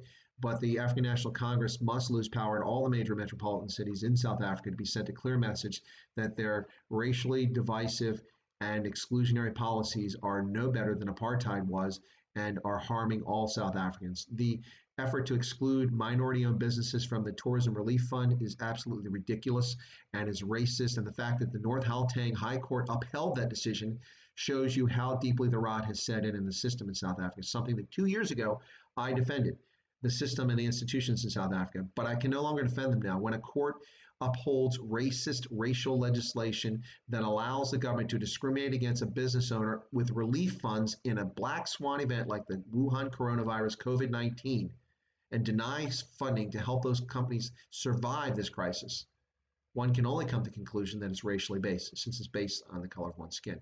My point being here is that that is short-sighted. 2/3 of all employees for minority-owned businesses in South Africa are, on average, Black South Africans, not Indian, not colored, not white, but Black South Africans. So when you harm a minority-owned business, whether it's owned by coloreds, Indians, or whites, you're harming all South Africans. And it is sheer lunacy to take such a macroeconomic approach, particularly in the midst of a crisis like this. Sadly, I know of a few colleagues who have lost their entire business as a consequence of government action that was unnecessary, has proven to have done nothing substantive to help the country out, and they were denied aid from the funds that were donated by billionaires to help all businesses. But the government successfully kept them from getting it. In one case, an Indian South African who was discriminated, his business has gone out of business now. He has nothing left and will be living on assistance the way things are going, if he can even get assistance. And another is a white South African where it happened to. So it's really, truly sad that this goes on and that the world is not paying attention, but I'm doing my best to bring attention to it. I'm trying harder here in the US to get more attention focused on it and around the world. So Tian says, username in aviation being Boeing isn't in Botswana. They use Johannesburg for high altitude testing, but that's, yeah, exactly. Exactly for high altitude testing. I'm not aware of them being in Botswana. Beth was talking to Joe. You're still reeling from what you shared your life. Yeah, no, Joe's story in Egypt is pretty sad. What happened there? Don't know if you caught that on Joe's stream or you caught it on my stream about how people were abusive to him and attacked him. So, you know, it's funny because you go places in the world and people think it's a racial thing, but Americans, of course, aren't white. We're everything. We're Native Americans, Indians in this country, Indians from India, and also Indian Native American Indians. We have mixed race Americans. We have Arabs. We have Africans here. We have all kinds of people in this country. People just naturally assume American, you think a white face, because throughout our history, we were 85, 90% white for a long time. Now we're 70% white because of massive immigration in this country in the last 30 years, which has changed the dynamics, but we're still an overwhelmingly white country, so to speak. And that's how people, when they think of, but when you go abroad, it doesn't matter if you're white or you're black. You know, if you're an American, you're identified as American, people have a grudge against Americans, will carry it out against you, even if you're brown like Joe is. And maybe Joe's white, but he's got a better tan than I do. So anyway, yeah, Pete Retief, yep, thank you. Let's see. Ulrich says, do you think there will be an independent province in South Africa? Ulrich, that's a good question. A lot of people talking about secession right now and self-determination. I've been asked to do a stream on that, and I'm getting inclined to actually do one here sometime soon, but I want to find the right guest to bring in. And it's not the Sightlanders. The Sightlanders are not secessionists. There are other people, and I don't know if they want to go on it, so it might be someone that knows something about secession. So if you have a guest idea for me, please share that with me. You can reach me, by the way, if you'd like to contact me by going on my channel and you'll find, by the way, if we get disconnected by the red ants, ladies and gentlemen, that'll be it, because this was about the launch. I'm just talking about South Africa because people are asking about it now. So if the stream gets cut, that'll be it for today, and I thank you for tuning in, but I'm continuing. Don't run off. Suddenly 3 viewers left. No need for that. I'm just saying that if we do get cut off, that'll be it for today, and I thank you for tuning in. But if you would like to contact me, open another tab in your browser and go up to the top where it has videos and community and things like that. Slide across and you'll find an about, which is about my channel. And hit that tab. And below that, there'll be a video from me. You can put that on mute because it's going to play automatically. And then just introducing my channel. Then a description of the channel. And below that, it has, if you want to contact me for business purposes, email. Just click on that. My email address will come up. You have to put a little check in there first and make sure you're not a bot, Chinese bot trying to cull, harvest addresses. Once it finishes that, click on it and it will reveal my email address. Feel free to write to me on that email address. I answer all emails. Maybe one day when I get tens of thousands, I won't be able to do that if that ever happens. But trust me, I'm pretty adept at it. When I was serving in active duty and when I was rebuilding Armed Forces Liberia, on average, 12 years ago, I was getting 1,500 emails per day, of which probably about 300 were substantive and actually required me to respond to. So that was quite a bit of work, sometimes more. So I do my best to answer, but I do miss emails, so I apologize if I do. But if you want to recommend a guest or you have an idea for someone I can bring on the program or a topic you'd like to see on my program, then please go ahead and send me an email and I'll take a look at it and we can be in touch. And the independent province of South Africa is something that's coming up, particularly with the Western Cape and also the Northern Cape. So we'll talk about it if you'd like. Who has family from Kenya? I don't. Let's see. Joe says he's brown. Okay. All right, Joe. Well, I didn't want to speak for you, man. You might just have a really good tan. Anyway, the whole thing is silly, is it not? I mean, the difference between Joe's DNA and mine is infinitesimal. It's a tiny little fraction of different markers that Joe has that makes him look as sexy as he is and makes me look the way I do with my Pete Retief facial hair. Anyway, so a little bit of difference there. Let's see. Legal route through international law. Okay. Kung Fu Kenny. Hey, I didn't know you were here. Bite your ankles. You guys talking to each other. Anyway, so ladies and gentlemen, yeah, this has been fantastic. I'm so glad you guys could tune in today. I'm not rushing off. I'm just saying thank you once again for tuning into my live stream of the launch of the NASA SpaceX Falcon 9 rocket with the Crew Dragon capsule taking astronauts Bob Behnken and Doug Hurley to the International Space Station, the first manned space flight from U.S. soil since 2011. And a success it was. Sitting here holding my breath, hoping that all went well, that all systems were nominal. The first stage, the rocket, the Falcon breaking away and then returning successfully to the pad, landing on Earth once again to be reused, the Falcon 9 rocket, and then second stage breaking away, and of course the capsule extending the nose cone so that they can eventually dock with the International Space Station. Now about 17 plus hours away that's going to happen. Kind of exciting, don't you think? Anyway, so Joe says he will be interviewing Philip. We'll WhatsApp you the details. Okay, who's Philip, Joe? I missed that somewhere. Not sure who Philip is. Dan says, think people from Western Cape are worried about diluting the vote between DA and Fee Western Cape. I know that if people believed it would work, 80% would. William says, can you please give your opinion on Namibia? Absolutely. What would you like to know, William? Namibia is an interesting place. Unfortunately, corruption has begun to seep in ways that become so obvious that the public are aware of it. The most recent, the fish rot scandal, in which members of the fisheries ministry and other parts of the government, the finance ministry and others were involved in a huge corruption scandal with Iceland's largest fishing company to grant fishing license and then pilfer money from that. And then, of course, the Icelandic fishing company apparently was overfishing the stock, as I understand it. But that scandal's come out. The fact that the SWAPO has now been in power since 1990 and poverty has barely been addressed or touched since then, despite a raft of programs that have proven to be largely unsuccessful. SWAPO made an effort at expropriation without compensation, has actually expropriated properties, but has compensated the farmers. And okay, that's fine. South Africa has a similar clause in its constitution. Section 25 allows for expropriation of property, not limited to land, but of property. That already exists in South African law since 1997 when the constitution went into effect.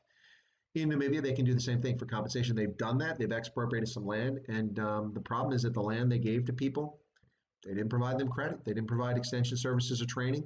And the people that used it, it fell in disuse, and they're dependent on the state today, just like they were 10, 12 years ago before they got the land. The land is now laying fallow and is useless, and is right next to the productive part of the farm from the German-speaking Southwest African Namibian farmer who was already there. Now, having given up some of their land, watching it sit there and go to no use. People just squatting on it, living on it, not making use of it. That's one instance, but the other instances of expropriation in Namibia have proven poor. So the government pulled back from that, hasn't really done much on it. The thing about Namibia is it's a beautiful country. The natural beauty is amazing. It's only about 2.6 million people, about 150,000 Europeans or white people there, but a significant colored community as well. For instance, a group of coloreds known as the Rehoboth Basters moved up into Namibia during the 19th century under Jonker Afrikaner and others, and they settled up there, and they wound up settling in a place called Rehoboth, and they're proudly known as the Rehoboth Basters to this day. That community is something like 35,000 of them today.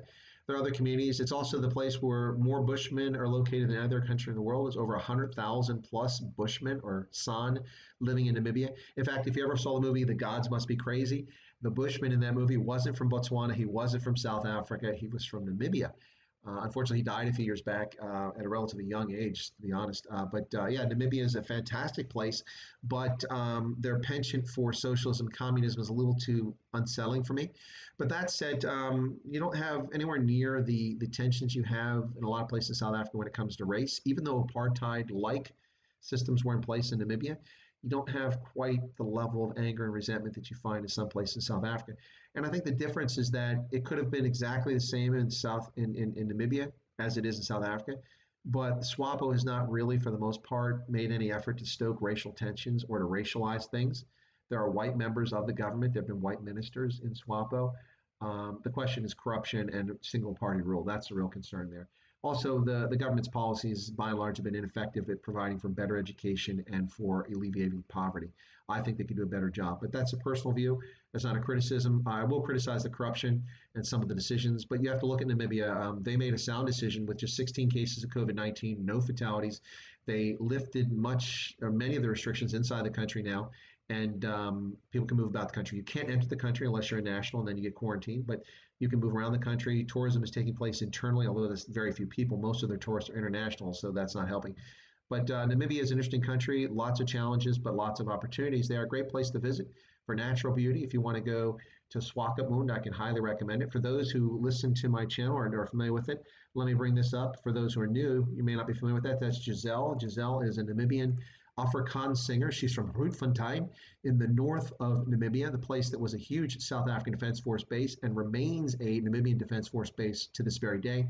She grew up there with her best friend, Beate Prinsloo. For those who don't know who Beate Prinsloo is, Beate Prinsloo is a Victoria's Secret runway model that might spark your attention now for some of the gentlemen in the audience.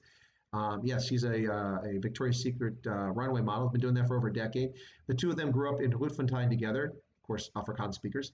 And Beate Prinsloo later married Adam Levine, the lead singer of Maroon 5. And so Giselle knows Adam Levine and, of course, Beate through that relationship.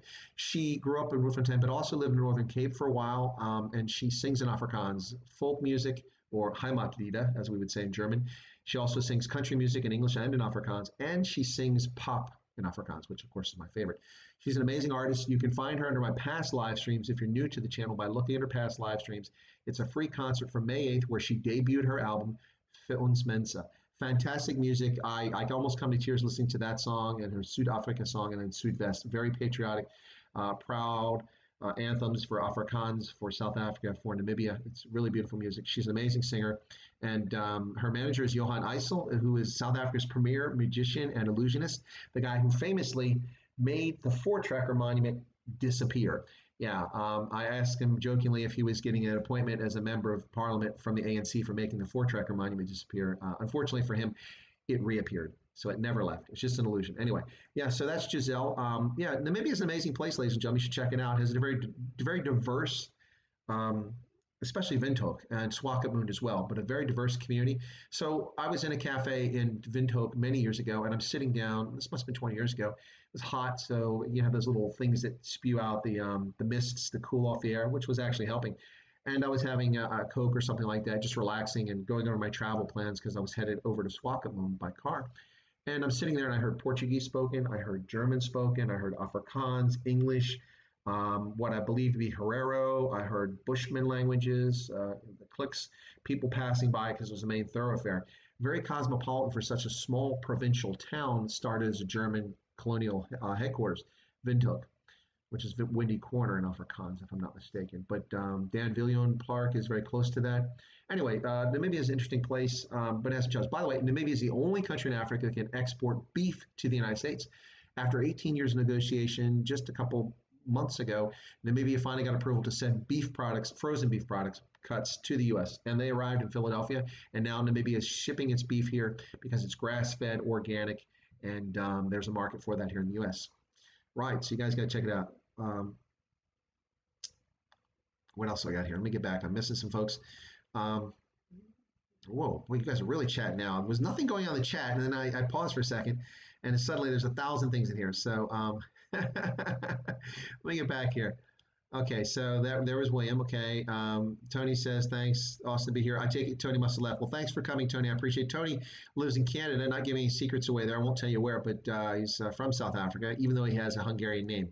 Yeah, we all come from somewhere, origins. We're all anxious waiting for the outcome of the court case between Elephant and Dlamini Zuma. They took the entire lockdown. Yeah, well, we are waiting, absolutely, on that court case. Beth says, that blew my daughter away, the rocket landing, right? Yeah, isn't that so cool, Beth? I mean, that was the whole thing with Elon Musk's SpaceX is reusing the rockets because they're so expensive, hundreds of millions of dollars for these rockets. And then SpaceX came up with a way to re-land them. So cool. Now, they had a few crashes early on, so it's really cool that they perfected the system and it's reliable now. But yeah, it's pretty cool stuff. Glad your kids enjoyed it. Jessica van der Berg says, all right, okay. Let's see. Joe says, Tian says, William, Namibia is an amazing country. However, the economy is so linked to, say, well, yeah, okay, well, Tian, all of the SACU, the Southern African Customs Union, is honestly an extension of the South African economy.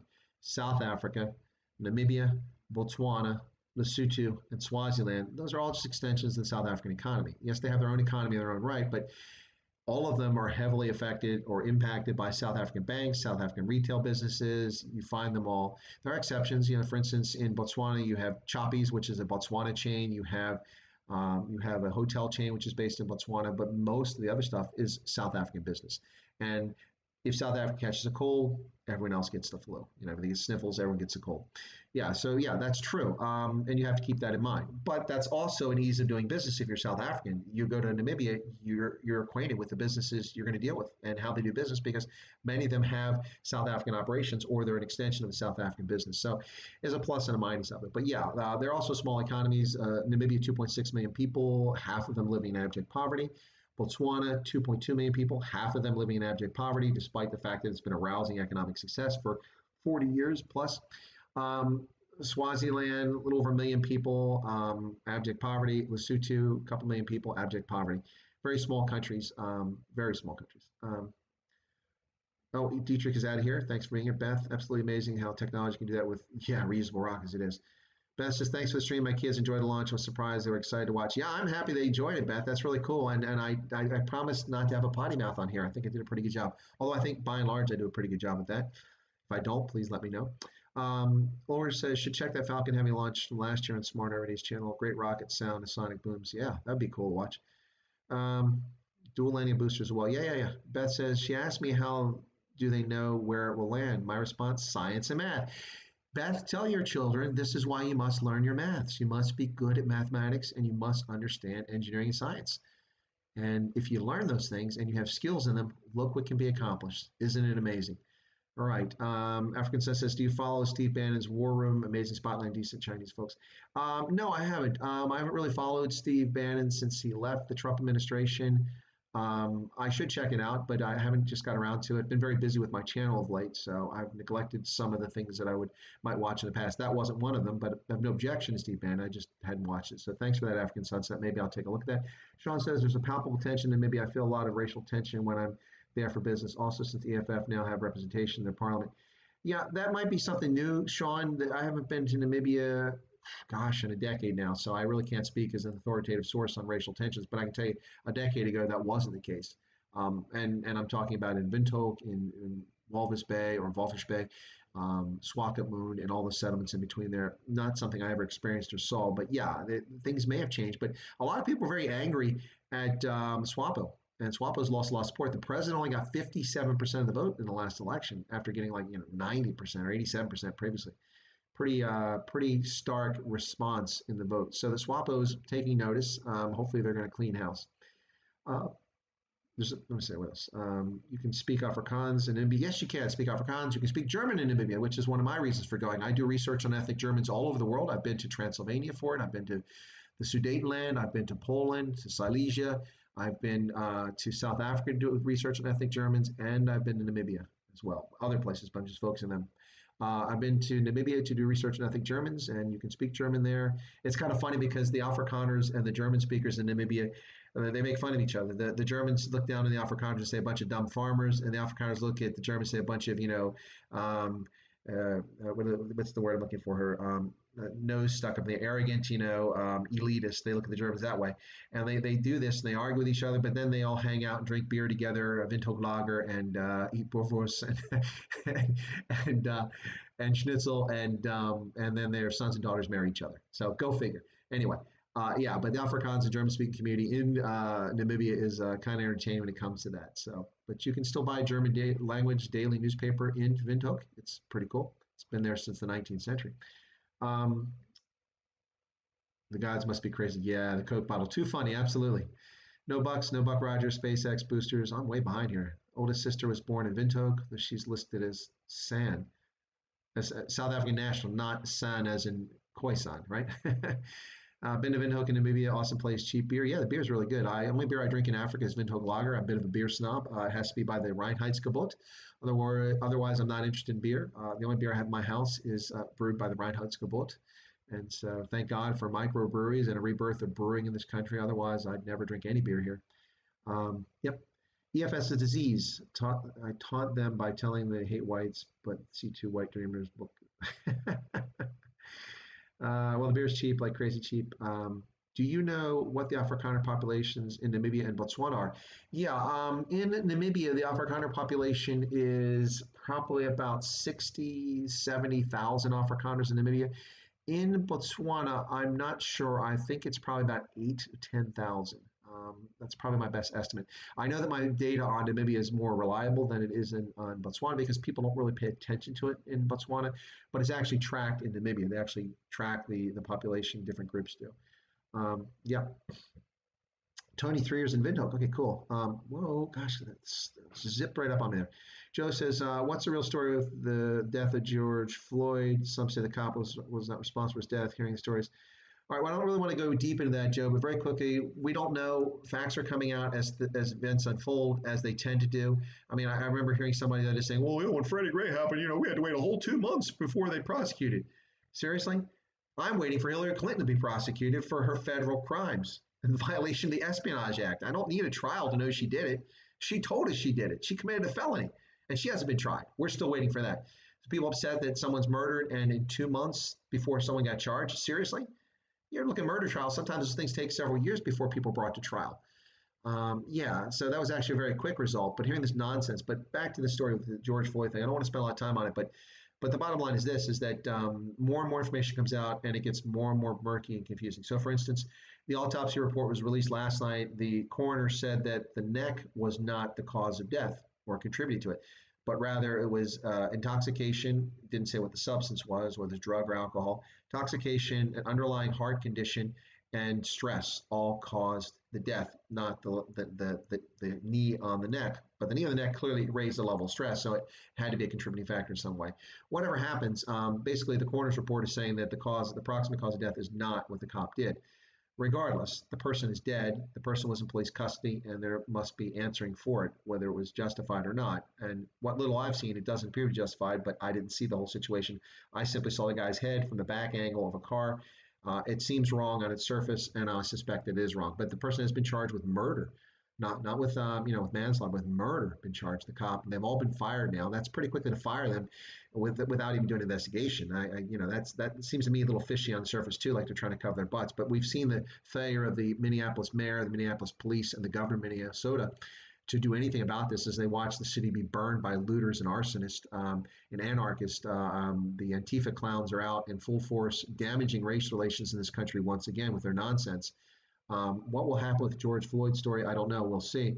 But I'm very distressed by what I see as yet another attempt of the progressive left to come up with something to bifurcate this country and divide it. We've not seen this nonsense since the racially divisive administration of Barack Obama and his inflaming the situation with Trayvon Martin, the Freddie Gray situation, and then, of course, the federal government, the Attorney General's office getting involved in the Ferguson, Missouri thing and inflaming that situation, only to find out that the shooting was justified based on witness accounts, forensic evidence, and a thorough investigation. But in the meantime, the Obama administration running their mouth, including the president himself, racially inflaming hatred in this country and getting people excited. Now, the death of anyone in police custody is unacceptable for whatever the reason, even if the person is violent or they're resisting arrest. Death is not a sentence that is appropriate. So I don't want to really spend a lot of time on it, but I will say this. It is interesting that groups like Black Lives Matter talk about Black Lives Matter, but they fail to mention the numerically more white Americans who die in police custody each and every year than Black Americans. Yes, I know that Black Americans are only 13.5% of the population, and they make a disproportionate number of people who die in police custody, but numerically they're less. I've seen 0 riots when a white American has been killed by a police officer, rightly or wrongly, in the line of duty or out of malfeasance, which does happen on both sides. Point here is that there's no objectivity in this. It's just emotion, and the emotion is used as a weapon, just like people use religion as a weapon to incite people to do things for political purposes. And that's what's going on in this country. And that's a tragedy, not to mention the loss of business, the income, the livelihoods of the people who are losing their businesses and their places of residence and such by these thugs. They're out there destroying the social fabric of this country. This doesn't accomplish anything. And we see historical civil rights leaders from the 1950s and 60s who are still alive, who are calling for calm and for reason and telling these people that they're not accomplishing anything. And they're not.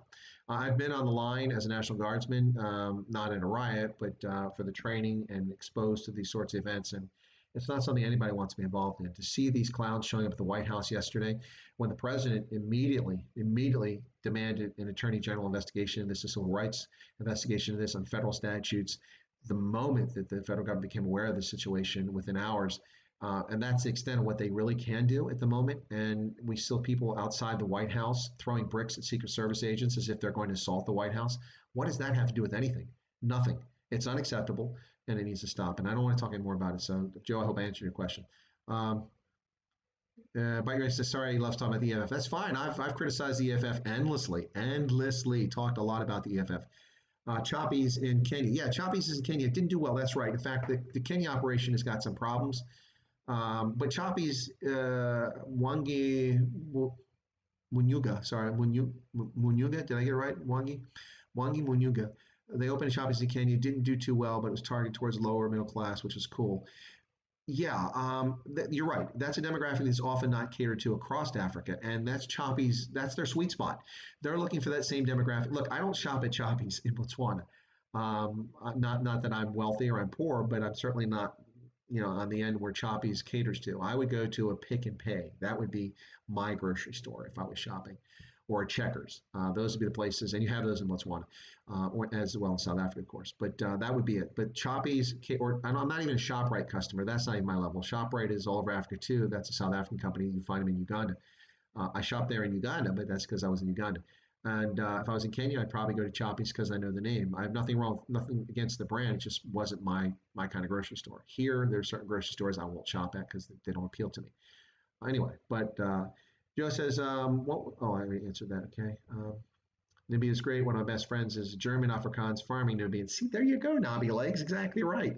Afrikaners are crazy. Germans are snooty. Yet they marry, and look what you get, a German Afrikaner. Okay, so any more things here? Let's say, whoa. I'm trying to catch up on the chat, folks, before we end this for the evening. Yanni says, thanks for the awesome stream. Off for the evening. Cheerio. Good night, Yanni. Thanks. You're already gone by now, but thank you for being on the stream. Really appreciate being here. Kung Fu Kenny says, always wanted to tour through Namibia. It seems like a good time. It is. I haven't even been to the north where the Etosha Pan is. Stunning natural beauty. Fantastic place. You can go there when the water holes dwindle down, and then all the big cats sit around and wait for their prey with licking their chops, waiting for the zebras and the elephants and the wildebeest and such to come up to get a drink of water, and then they pounce on them because they congregate in smaller and smaller space.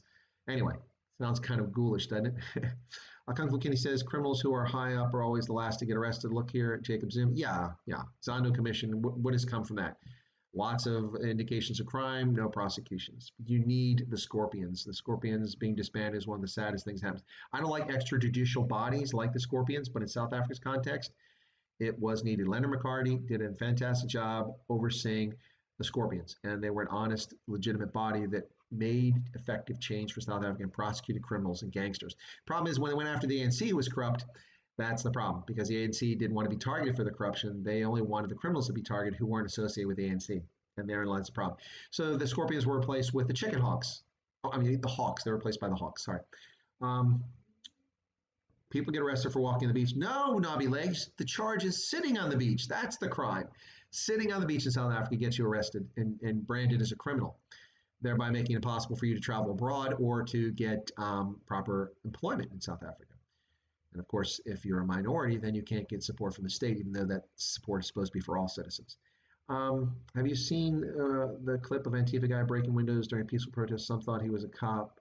No, I haven't seen that video, but it wouldn't surprise me. Antifa are a bunch of thugs. They're fascists, which is funny because they're called the anti-fascist group, but they're actually fascist. They don't care for free speech. They don't care for discourse. They don't care for freedom of assembly, only freedom of their assembly, so they can destroy. They are clowns. But we agree the Democrats will do anything to get rid of Trump so they can instill another disaster. Yep. All right. What's the story on the large crowd of protesters out CNN in Atlanta? Well, the crowd out there was supposedly demonstrating because of their anger over what happened to George. So they decided to burn CNN and destroy shops and attack people and throw things at the law enforcement. Yeah, okay, that's a real responsible response. In Atlanta, 1,400 miles from Minneapolis, they have nothing to do with each other. The only similar, and by the way, before anybody, and nobody here is going to accuse me of, but before anybody says, well, but that's just racist, look at Minneapolis. Look at the footage. 7 out of 10 people who were out protesting and throwing things at the police the first 2 nights were white. They weren't black. They're white. Look at the footage, ladies and gentlemen. It's only in places like Atlanta, which is the center of the town is overwhelmingly black, and other places like that where you see a large number of the protesters actually black. These are thugs. They don't believe in the rule of law. They don't care about you and I, and they don't care about George. Some people care, and they've made their point. But this is just about anarchy, and it's an effort to cause Trump to be unpopular because the narrative will now be that, see, Trump hates black Americans. He does nothing for them. Look at this. And that'll be the narrative. But that's utter nonsense. This guy's done more for black Americans than any president. I don't care what you say. That's a fact. And that's coming from a guy that doesn't care much for Trump. Just the truth. Yeah, that's what's happening outside CNN. Can't just fire people without investigation. This is not going to end. Yeah, you can't just fire the cops for that. I mean, you have to have investigation. That's going to lead to a lawsuit. If any of those cops are acquitted of crime, then they're going to simply sue the city and they're going to get a huge settlement because they were fired without just cause. I mean, I'm not a legal expert, but that would be my expectation. Then they start looting, they mess up the protest. Well, it's not even a protest. First off, ladies and gentlemen, where is COVID-19? Where I am locked in my home as a prisoner in the Commonwealth of Pennsylvania, not able to go about and do business because we have to social distance. Minneapolis made a big point about social distancing. The governor of Minnesota was endlessly whining about social distancing and talking about needing to have the lockdown. Where's the lockdown? Why aren't law enforcement out arresting all these demonstrators for violating the lockdown restrictions? Or the curfew in Minneapolis was established, which was just a joke. Here's a curfew, can't be after 8 o'clock. And then the police run away. And what about the conduct of the police? I saw at least 25 cruisers pull that police station and let these people walk in and torch it. What kind of planning and strategic resolve is that by the police in Minneapolis? Anyway, we're getting too much into that. Scorpion's one of the best units in South Africa. Absolutely, Kung Fu Kenny, I agree with it. And even though I didn't like the concept, I agree with the execution. Pray hard for an outcome. Okay. Hate it when people hide behind the race card. Absolutely. Well, ladies and gentlemen, I don't want to turn this into a race discussion. It's not. This was an exciting day. This was all about returning to space and the United States getting once again back into space with the NASA SpaceX launch of the Falcon 9 rocket carrying the Crew Dragon capsule into space with astronauts Bob Behnken and Doug Hurley, 49 and 53 years of age, both of whom have not been in space for nearly a decade or so. Back into space for the first time, on their way to the International Space Station, now just over 16 plus hours from reaching and docking with the space station. Pretty exciting stuff. The Falcon rocket returned safely to Earth and landed on its pad as it was supposed to do. Very exciting technology. For those of you tuned in and caught the launch with us live, thank you so much for being here. I really enjoyed it. I appreciate you guys being here. Again, people said don't apologize for your patriotism, for your tears, but anyway, as a host, you're supposed to be a little more controlled than that. That was genuine. It came from the heart, and I hope that you appreciate it from that standpoint. Sean says, thank you. It was an honor to share this moment with you. Your patriotic attitude truly made me feel determined never to find a way to live in you. Well, it's a shame that people feel that way about South Africa, because I know what Sean's talking about in South Africa. I would love to see South Africa turned on its ear and people proud to be South African again, of all races and creeds in South Africa. Not simply when Bafana goes out and embarrasses itself on the pitch, or when the Springboks go out and kick tail. That's right, the world champion, the William Webb Ellis Rugby World Cup champions, record-setting third time, matching the dreaded and hated All Blacks as the leading Rugby World Cup champions, the Springboks, under the captainship of Sia Kolisi from Eastern Cape Province. Yes, and a stormer. That's right. So, ladies and gentlemen, this has been the stream. I hope you enjoyed it. It was a truly historic moment. I'm so glad we got it off today. I was dreading that the weather would scrub it and we'd do it one more time, because that wouldn't have been fun. But anyway, so we've been on for an hour and 45 minutes after we got cut the first time. There's a question or two coming in. Paulie says, both your streams have been brilliant today. Thank you for great. Well, you're welcome, Paulie. Hey, it takes a lot of energy, folks, to do this. I don't know how long I'll keep this pace up. I'll certainly try to do this through the lockdown, but at some point I probably might actually be doing something beyond this. And so I'll still have the channel. I'll still keep videos coming, but this really, doing these streams takes a lot of energy and a lot of time. So I'm glad you appreciate it. It's been my pleasure. Tony says U.S. should build a Space Force station. Well, yeah, they currently have bids or soliciting locations across the United States for hosting U.S. Space Force headquarters, and there's a criteria for it.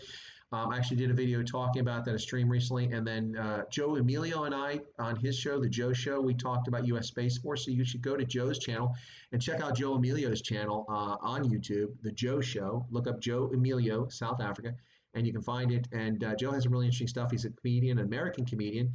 He's brown, as he said, but Joe is, not that matters, but he's an American comedian who's got South African heritage, and he lived in Egypt, the U.S., and in South Africa, where he's living now. He's been there for a decade, working as a comedian. And anyway, so Joe has some really good content on his channel. You should check it out. And you'll be able to find that stream in which he and I talked about U.S. Space Force, which was kind of a cool discussion. We'll see what happens with Space Force. I wouldn't mind going to work for him, but I want to find out where the headquarters is going to be first before I commit. Let's see. What a crazy time to live in this day and age. It is, indeed. Missed the end of the earlier show because our power went out. Sorry about the bite your ankles. But yeah, you can rewatch it later on, and please feel free to comment. By the way, folks, please feel free to smash that like button. I haven't done any e-begging, but there's the e-begging right there. If you're still here, hey, there's Joe. Joe's still there. Good to see you, Joe. Please smash the like button for this video. If you're not a subscriber, entertain the prospect or the concept of pushing the subscription button to become a subscriber. It doesn't cost you any money. Rand, pounds, dollars, euros, nothing. It's free to subscribe. And you don't have to watch content. You can still be a subscriber. But I do encourage you to watch the content. If you've got a comment, positive or negative, please put it under. If you agree or disagree, you want to add something to the discussion in the comments. I do read the comments. If you're abusive, I might respond because I find abuse a little funny, but sometimes. Anyway, and also smash that like button. And anyway, so thanks a lot. Well, folks, I'm going to go ahead and shut down now. It's been about an hour and 50 minutes. Thank you so much for tuning in. It's been my distinct pleasure on this Saturday, the 30th of May, 2020. The United States returns to manned space flight from Cape Canaveral here on U.S. soil. Thank you all so much for tuning in. God bless you and your families, and I hope that you have a bright and wonderful Sunday. And I don't know if I'm going to stream tomorrow, but we'll see. And I'll pay attention to what world events unfold. Maybe I'll do another video. But please feel free to check out my channel. Share it with people that you know, people that you love. Share it with people you don't even like. There you go. How many people tell you to share their channel with people that you don't like? But go ahead. I'm sure there's someone in your life that you don't like. Anyway, all right. Thanks a lot, folks. Thanks for tuning in. This has been Chris with Indaba Africa on the